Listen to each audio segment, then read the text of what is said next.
ব্যথায় হারিয়ে গিয়ে খুঁজে পেতাম মনের অসুমপুর। বিনয় বাবু আর শান্তি বাবু ইংরেজির সেই পাঠ, কঠিন সব শব্দগুলোকে করতেন সহজ পাঠ।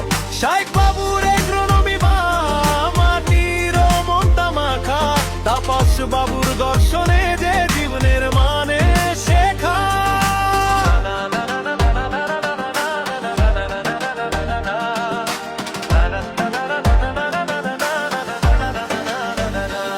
টিফিনের ফাঁকে বা ক্লাসের শেষে যখন ক্লান্তি আসে, পরেশ বাবুর গিটারে সুর হাওয়ায় তখন ভাসে। সেই ঝংকারে মনটাই আমাদের হালকা হয়ে যেত, স্কুলের প্রতিটা গুড়িগোনাও যেন নতুন জীবন পেত। রীতা মিসা শম্পা মিসের মমতা মাখা হাসি, তাদের পড়ানোর ধরনে আমরা ছাত্ররা সব ঋণী। আরো কত শিক্ষক শিক্ষিকা বড় আপন করে নেওয়া, জীবন যুদ্ধে এগিয়ে চলার শক্তি তাদের দেওয়া। হাই স্কুল তুমি বতল বৃক্ষের ছায়া, ভুলতে কি পারি তোমার ওই অমোঘ প্রাণের মায়া।